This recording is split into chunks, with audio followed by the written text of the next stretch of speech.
We're now on Daf Ayin Zayin Amud Beis, and we are up to Amalei Rav Papa LeAbaye, which is towards the top of the page. Let's count down 1, 2, 3, 4, 5, 6 lines down from the top of the page. And again, our subject is Tashmish Hamita,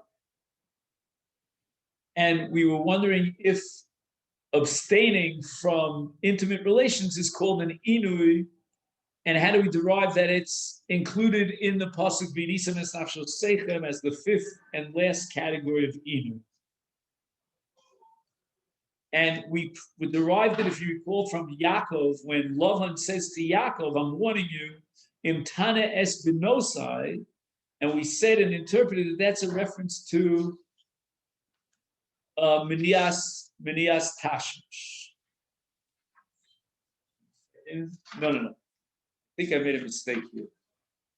My mistake, sorry. We got way beyond that. We're up to Rava Shara. Let me just see if I can find that. Sorry. This is in the middle of the daf.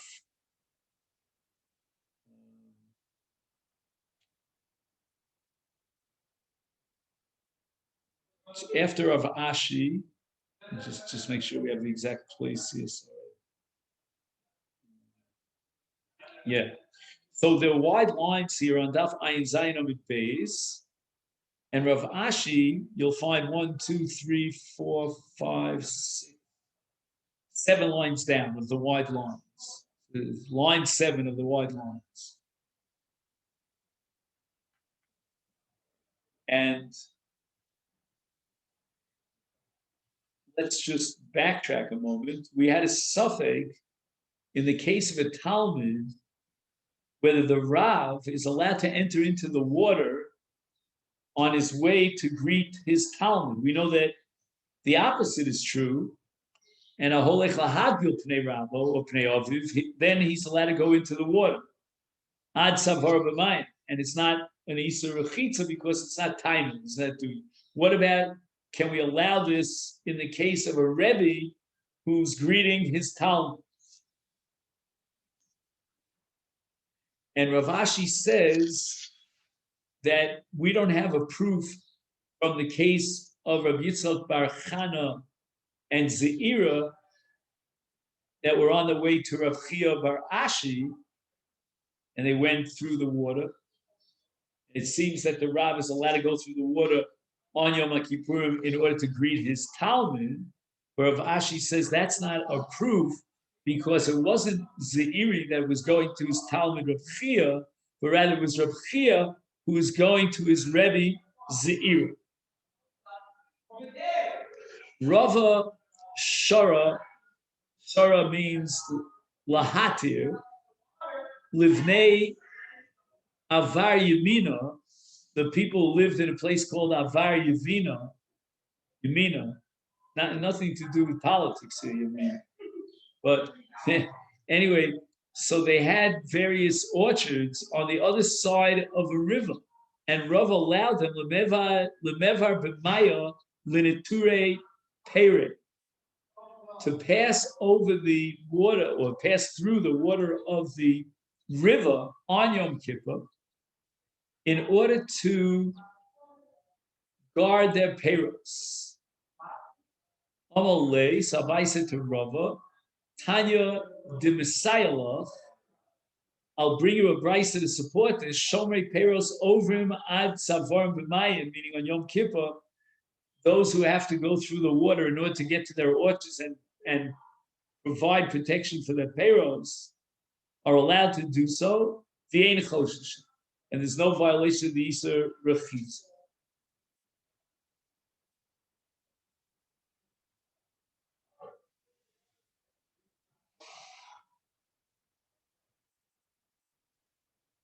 He says here in the note,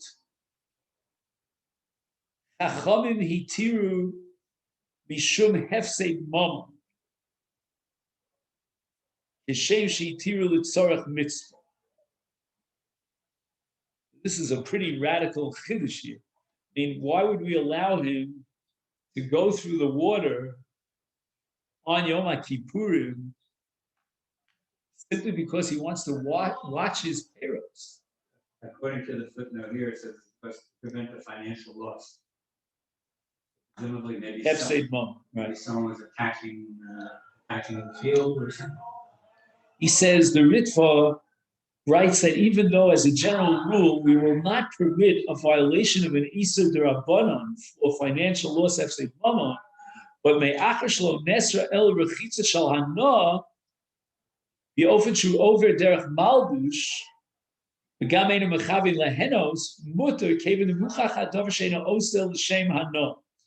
to actually be wearing his clothing. He's not going to put on a bathing suit when he goes through the water. And he doesn't have any intention of enjoying the water. Therefore, that's not included under the rechitza, which is antithetical to inui and is prohibited on Yom Kippur. That's the approach of the Ritva. He doesn't like the approach of the Ran, that's Bishum Hefsei Mama, because we don't allow violating it, even an Isur D'Rabbanan under normal conditions for Hefsei Mama. Amalei Abai L'Rava, Tanya Nisayle, fine. Rav Yosef, another story, Sharalahu Libnei Bei Tarbu, again, a group of people that came from a certain village called Bei Tarbu, and he allowed them on Yom Kippur Lemevar B'Maya to pass through the water. For what purpose? Lemese Lepirka. There was a drush in the nearby city that was being given by the Rav on Yom Kippur. And we're going to allow them to go through the water to hear the drush because that's called a tzarech mitzvah. But lemeza lo sharilu. We're not going to allow them to come back. They're going to have to remain in the big city over the course of Yom Kippur. No going back. Because returning is not called a mitzvah. I would just point out here that returning is not a mitzvah unless he has to get back to protect his house. Because it said before that it protect his fruits. So if he has to go back home for security reasons, maybe we would allow that. But I'm assuming that there was no security problem because he went to the drasha and he locked everything up. When he left his wife and children, no one's going to go in there and steal his leichter from the table. But lemeza lo sharilu. Now, what I'm thinking out loud here is this might have an impact on the issue, which is so relevant today, of returning from the hospital. Let's say you went to the hospital. Let's say for your wife is has to give birth. So they allow you to go along if she needs you. But to go home with a car or a cab, that's a problem. All right, that's more of an issue of an Isur Karis and a Doraisa. Here we're talking about the violation of Rechitz on Yom Kippurim. I don't want to make light of that, but in all probability, that's only an Isur D'Rabbanan. And therefore, we're going to say the following, that we're willing to overlook this Isur D'Rabbanan for the sake of getting to hear the drasha, for the sake of the mitzvah. But to return, that far we're not going to go. We're not going to allow you to return.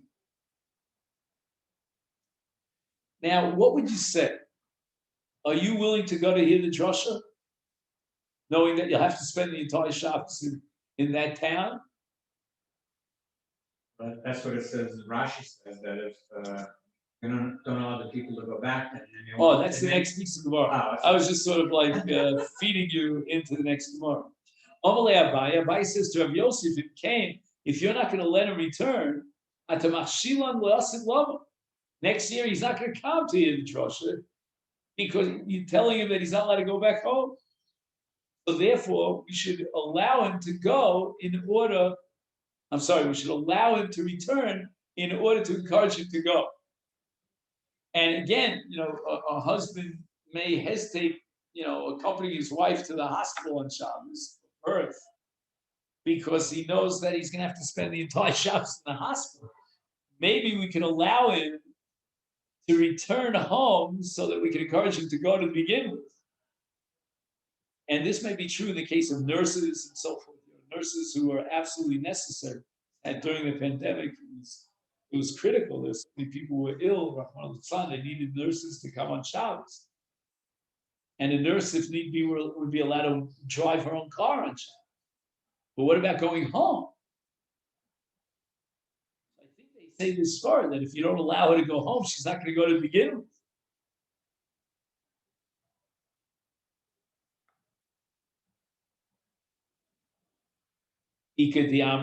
Now we have a second tradition as to what exactly was said by Rav Yosef and Abaye.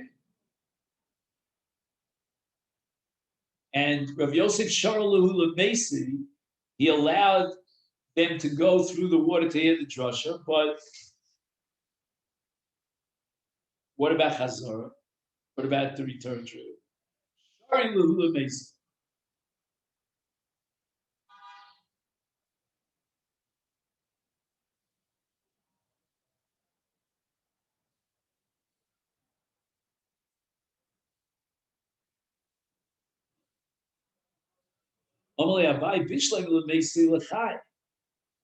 I understand why you allowed them to go because of the mitzvah. But Lemezel to come back, my time, and Rabbi Yosef answered, Kidei Shalote Machshilon B'Yosef. It's really the same Shaklavataria, just in a different starting point and a different way it ends, and the names changes, but substantially it's the same. And they're going to allow him not only to go there to hear the drach and go through the water, they're going to allow him to return as well, because if you don't allow him to return, he's not going to go to begin. Rav Yehuda, Rav Shmuel bar Rav Yehuda, Avakaime, they were standing, Aguda Dinar, he doesn't tell you the name of the Nar, but they're standing, oh yeah, it says Papa in parentheses. You have that? Yeah. So that was the name of the Nar. And they were standing on the banks of this river. Mavra is like a sailboat. What do you call it? You go across the river. Across like a bridge? No, it's a kind of a vehicle. It's like it's a raft. A raft, I think you'd call it. I know, like a ferry. Yeah, but something very basic. Just across the river. The Chatzdad, okay, where was this river? It was in a place called Chatzdad. Ahavikoi Rami bar Papa Michad Gisa. And Rami bar Chama was standing on the other side of the Nar.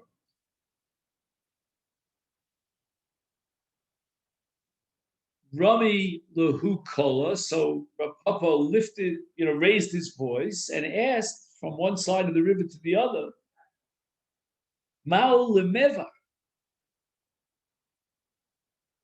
are we allowed to cross the river? Lemesi legabaychu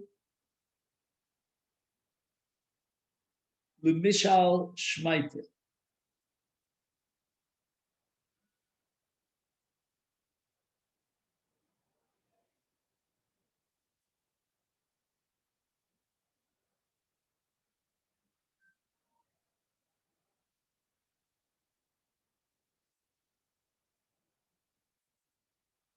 So what does it mean, Lemishal Shmaita? He says here, Lishol Dvar Halach. Can I cross through the river, washing, is it called an Isser Rechitza, if I'm doing it for the sake of asking a halachic question? It doesn't say whether it was a question that was relevant or not. Maybe he was just asking a theoretical conceptual question. Amalei, so Rabbi Yehuda responds to Rami bar Papa, and he quotes Rav Shmuel, the Amrit Shavai, they both agree over. You're allowed to cross through the river, Ubilvad, under the condition shelo yotzi yodo mitachas chefas chalut.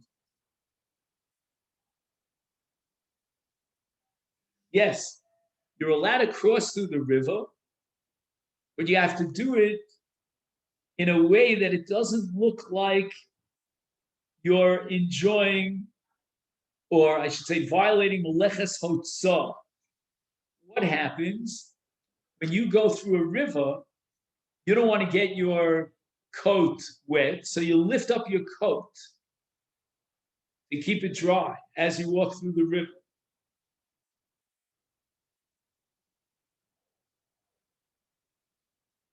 But here in this case, lo yotzi yodo mitachas chefas kaluka.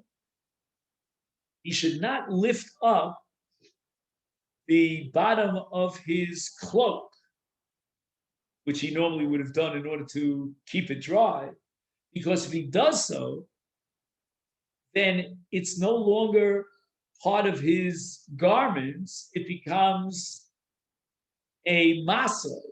Masa means when you carry something.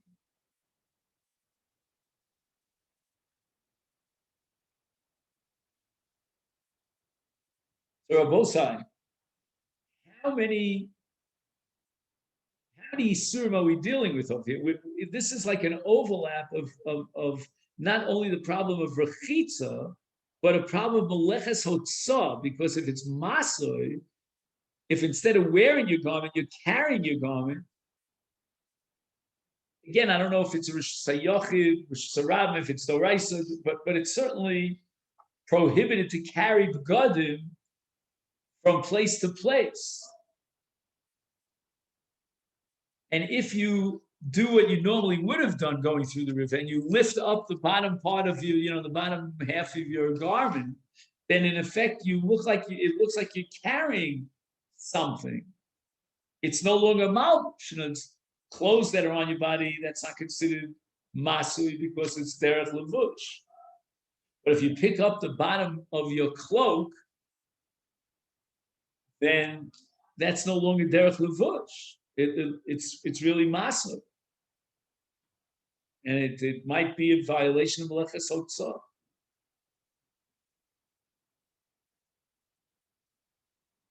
So it's very interesting that the Gemara comes up with this very important chiddush, but by the by, really what we're discussing here is, are you allowed to go through the water on Yom Kippur in order to ask a halachic shayla?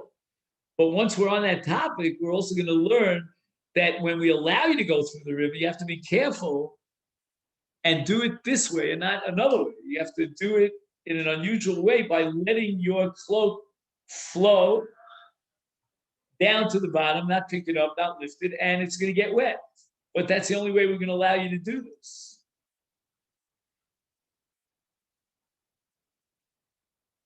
Ika di Amri, there's another Lishna on this very same. So Amalei, when the question was asked as to whether or not he's allowed to go across the river, Rav Shmuel bar Rav Yehuda, he's going to answer the question of Rami bar Papa.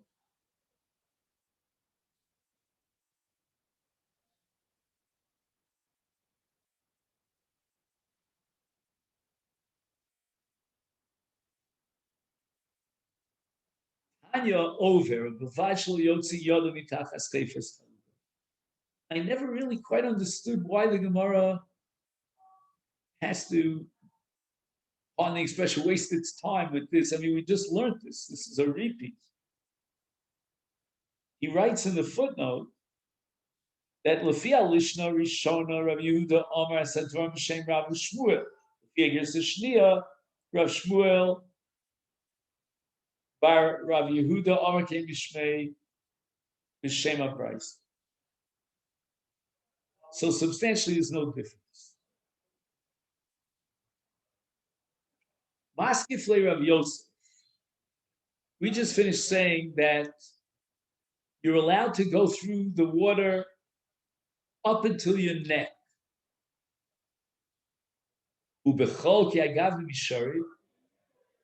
Would we allow a person to go through water when the water reaches his neck. I mean, that's a dangerous situation. Baksiv, it says in Yechezkel,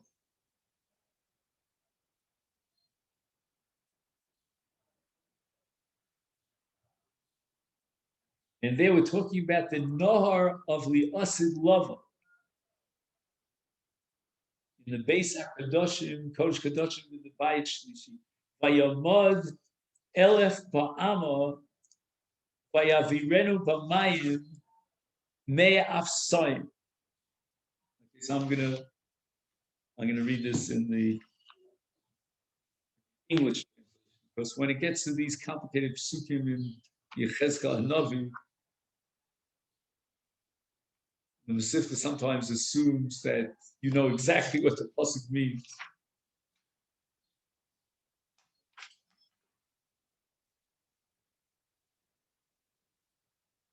And he measured 1,000 amos, and he led me across the water, ankle deep water.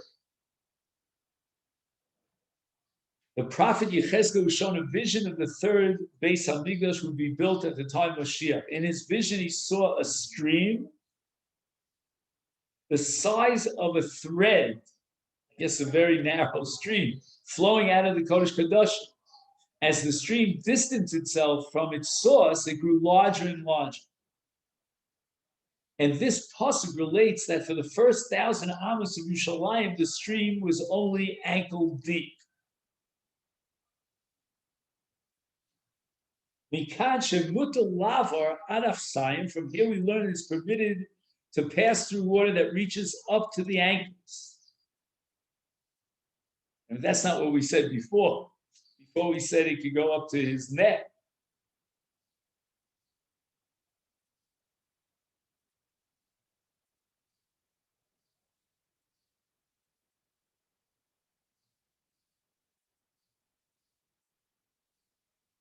So I guess what he's saying is that how could the Bryce allow you to go through the water that's reaching up to the level of your neck when that's dangerous? And the Pasuk Yechezkel speaks about ankle deep water. You're allowed to walk through the water when it reaches up to your ankles, but not beyond that. Too dangerous.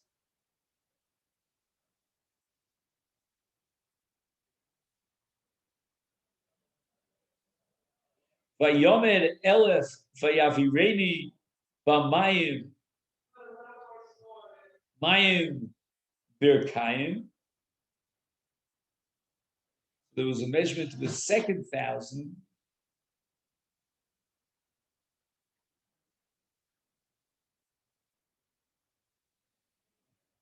And he led me across the water, knee-deep water. Ad Birkayim. Okay, so now we have a pasuk that goes a little bit further and allows you to enter the water that's knee deep. It'll reach your knees. Vayomer Elef Vayavirenu Mei Masnayim.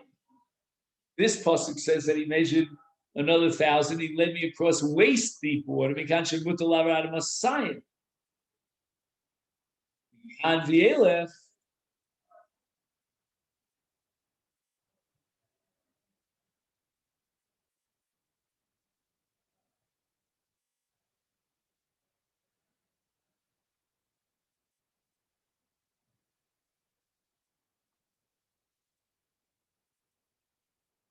So this is already up to the waist. What if the stream rises above waist level? He quotes another pasuk, Vayomer Elef Nachal Asholo Uchal Lava. He measured another 1,000 and it became a stream that I could not cross. So the maximum is waist level. When water rises above waist level, the prophet declares it that a stream that I could not cross, I was forbidden to cross because it was too dangerous.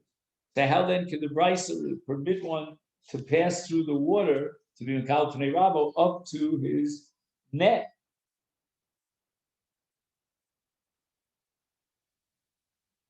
Omar Abai Shani Nachal, the Redife Maya. That all these psukim in the Yechezkel address a case of a Nachal.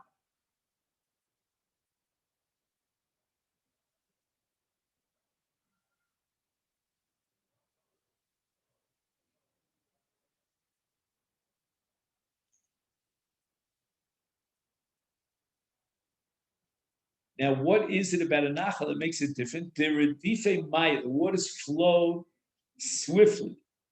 I think, if I'm not mistaken, don't quote me on this, is what we call white water rafting. Ever hear that phrase? Mm-hmm. It's very, very rough. So if the water is calm water, then you could follow what the Brisa says and be makabel pnei rabo b'yom kippur, even if the water goes up to your neck. Yechezkel was fording a swiftly running stream, which, when above waist level, was dangerous to cross.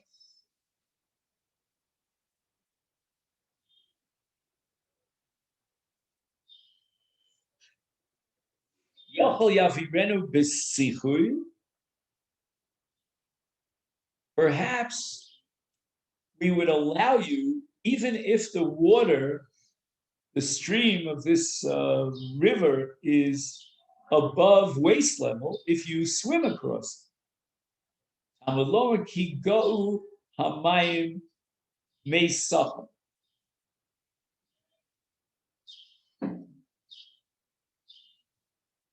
Okay, this is a pasuk in Yechezkel again. And it became a stream that I could not cross, for the wet water swelled into Sachal water.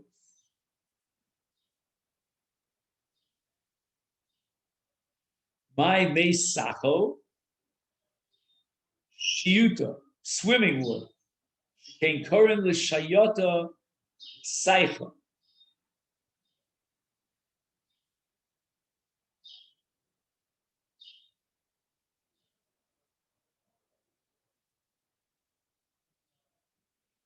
So people commonly call swimming seicha.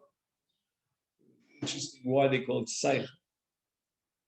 So the water swelled into water fit for swimming, but it was a stream that could not be crossed. That is, the stream was deep enough for swimming, but due to its swift current, it could not be crossed.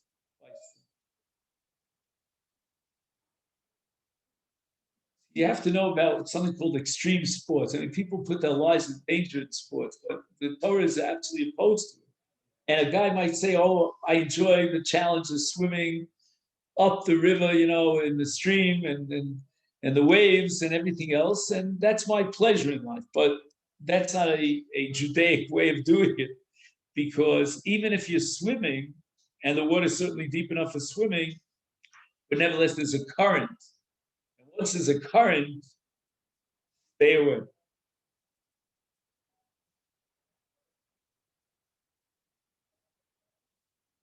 Okay, where do we get up to? Yochel Yavirenu Biburni Ktana. One might think that he could cross the stream in a small boat. With Lomar, Bal Telech Bo Oni Shai.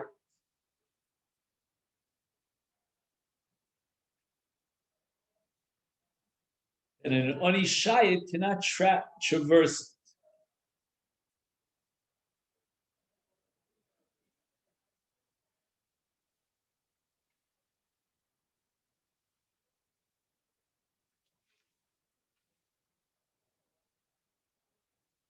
Yochel Yavirenu Biburni Ktola.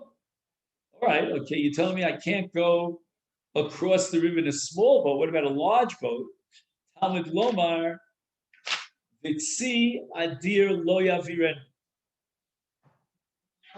My Masha, what's a Tzi Adir? It's a Targum Rav Yosef Lo Tezil Bei B'Sfina Tzayod.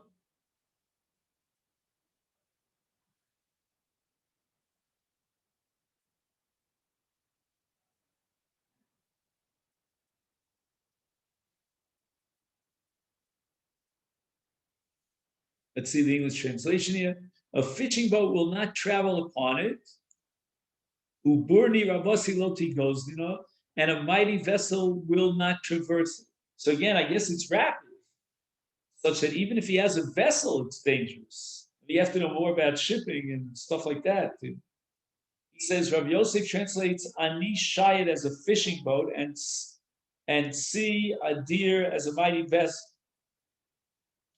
And according to his rendition, then the verse states that neither a small boat, a fishing boat, nor a large boat, a mighty vessel, will be able to cross the stream.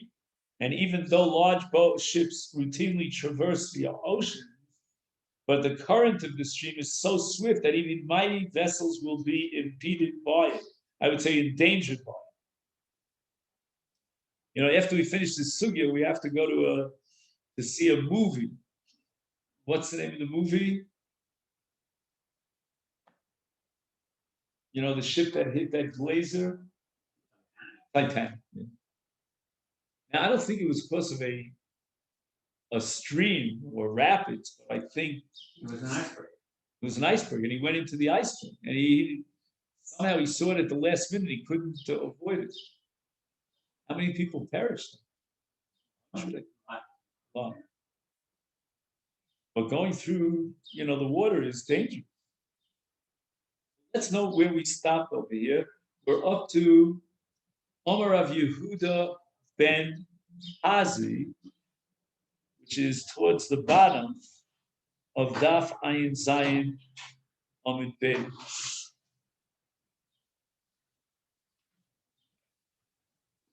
Okay then, so I'll wish you a great day, and thank you so much for joining us. Wow. My pleasure. Do you want to say hello? Maybe say hello to Chaim. Oh, wait. Chaim, this is Don. I don't know. I'm not sure if you ever saw him. Does he see you? I don't know. I don't have a camera on my computer, so usually you just see my picture. All right, guys. Have a good day. Thank you so much.